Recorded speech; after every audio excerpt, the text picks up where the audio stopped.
asalaamaaleykum mbokk yi nuyu baax di leen ziar mbokk yi topp TBN Techno ci TikTok bi waaw tey vidéo bi leen indil nag vidéo bu am solo la ci wàllum alxuraanul karim application boo xam ne dana yëwanal benn ñëfukaay la boo xam ne dina mën a jàppanal képp koo xam ne bëgg ngaa xam dara ci alxuraan donte déggoo jàngoo français wala jàngoo li nga xam ne moo di arabe nu ñu ko mën a waxee mais di nga mën a lire firi bi tafsir bi ci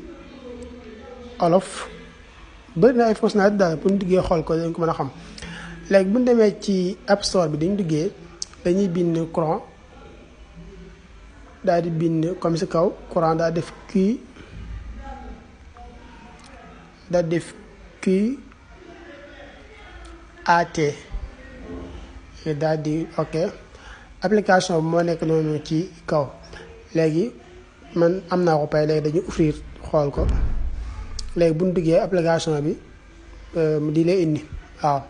par exemple maa ngi ñëw ba toll fii rek mais boo bësee si kaw fi 24 bi nekk di nga gis ne suura 24 la surtout Nuur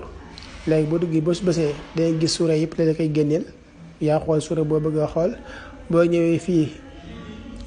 yi nga xam ne mooy isib yi di nga mën a xool yaa xool waaw boo ñëwee ba si play bi yaay play ina amanu lahum adabun alim léegi boo play da ngay dégg son bi yaa suwaa boo ñëwee ba si audio bi yaa fi nga xoolee sa jàngkat man ban son kan laa bëgg a diglu kan nga bëgg mu animer application bi yaa xool kii Abdou Bachit yaa xool jàngkat yi mais gisuma fi Sénégal nag dafa mel ne waaw mais am na Afrique moom bëri na ay jàngkat yu fi nekk xaw say rek noonu léegi ma ñëw xool kenn rek yaa xool rek koo xam ne jàpp nga ne ma ñëw si jàngkati Soudan bi bu ñëwee laal ko. inna lazina naka ñi nga xam ne yuhibbuuna dinañu bëgg anta chia di siiw alfaahishata lu bon fi lazina ci ñi nga xam ne amanu gëm nañ lahum ñeen leen azabun mbugal diglu léegi moom mooy animé application su may diglu waaw léegi ñu ñëw bi si setting bi mooy réglage bi bu ñu xoolee tamit dañuy xool ban làkk nga bëgg mu doon ko mu nekk bu ngay tafsir daal moom bi firi aaye bi bu la koy wax léegi bu nee ba sës ci la ñuy gis làkk wolof gis nga làkk wolof ngay kose bu ko defee olof mooy li nga xam ne si ni moom la ñuy traduire aaya bi waaw léegi bu ñu yéegee fii nii dañuy yéegal dañuy yéeg dañu mën lu yéeg kii di yéeg si kaw rek bu ñu yéegee si kaw dañoo xool façon yaxu mbind mi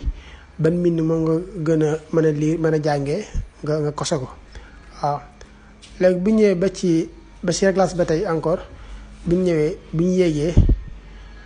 moom fa laa dugg léegi defe naa bu ñu ñëwee ba si audio bi laa bëgg a wax léegi bu ñu yéegee di nga gis ban tafsir nga bëgg mu animé application yi koo xam ne tafsir boo xam ne soo lay doon yaa xool léegi bu ñu demee ba sës tamit wala ba dangay gis tafsiru Alaaji Moustapha Guèye inna lazina naka ñi nga xam ne yuhibbuuna dinañu bëgg anta chia di siiw alfaahishata lu bon waaw bëri na ay fonctionnalité daal xam naa lu am solo la képp koo xam ne itteewoo nga ko rek mën nga ko télécharger jaa ngeen jëf